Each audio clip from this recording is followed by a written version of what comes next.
It's a story that reads like a scary movie. A 10-year-old girl ripped from the couch where she lay sleeping, only to be repeatedly raped by a complete stranger. As News Center 16's Tricia Harte reports, in the first part of her series, Surviving Sexual Abuse, overcoming childhood trauma can be a long and tumultuous path. We're taking a look back at a crime committed on March 5th, 1988. Erika Monroe defied the odds after she was kidnapped and raped when her attacker returned her to her house. For years, she struggled to overcome the invisible emotional scars the attack had on her, only to get justice 27 years later. Life can change in the blink of an eye. I thought all my life I could remember the whole time period, but realistically I can only remember 15 to 20 minutes of the whole almost 4 hours that he had me.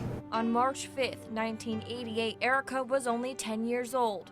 She lay soundly asleep on her couch. The O'Hara show played on the family TV, when suddenly the front door of her Bago Township home flew open. It was a very loud bang, almost a popping sound. A stranger picked her off the couch, tossed a coat over her head, and carried her to his car.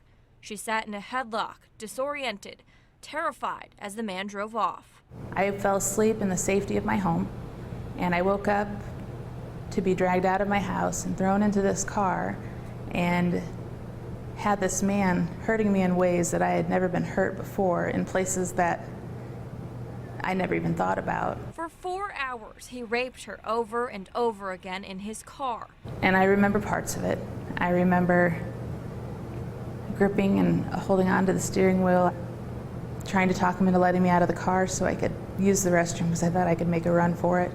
There's really a fight, flight, or freeze moment. There's more than just fight or flight, and I froze. Eventually, the horror ended, and Erika's attacker returned her home on that warm March evening, threatening her and her family if she told anyone what happened. As Erika made her way to the front door, she noticed the man's muddy boot print still visible from where he kicked in the door. She turned and tried to catch a look. The street light from the corner was backlighting him, but I couldn't see his face, but I could feel his eyes staring at me. And when he caught me glancing at him to see if he was still there, he took off so fast that his tires squealed. When her parents returned home, they found their 10-year-old daughter covered in blood, her favorite nightgown destroyed. And the detective actually was the one that explained to me that I was raped, because I didn't know what rape was. According to the Department of Justice, there are about 70 non-fatal stereotypical kidnappings each year. That is, a stranger is responsible for the abduction.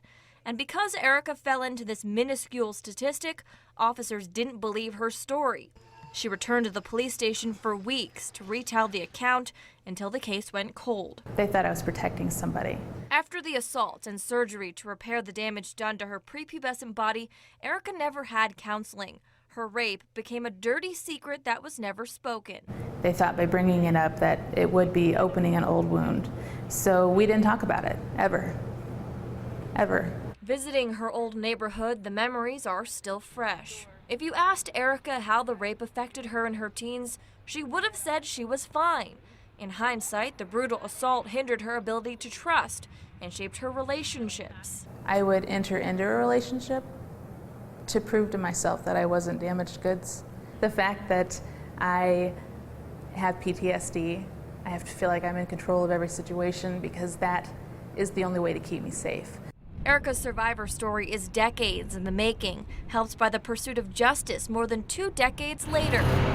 She had her cold case reopened, and after a string of fortuitous events, including perfectly preserved DNA evidence, prosecutors charged the man responsible for her rape and kidnapping, exactly 25 years later. And she pointed to him and she said, this man right here, Robert Quinn, is the man that raped you.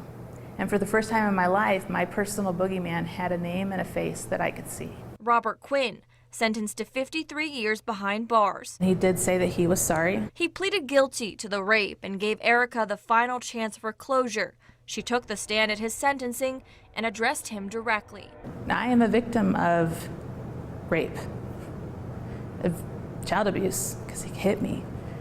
I am a victim of yours. While she still deals with the effects of the childhood trauma, Erika Monroe says she's a survivor.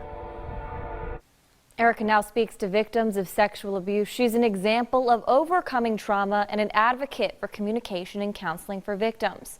Tomorrow night, just before 6, we'll take a look at the toll sexual abuse has on families of victims as well. All right, thank you, Tricia. And if you'd like to learn more, you can head to our website, WNDU.com, and click on this story.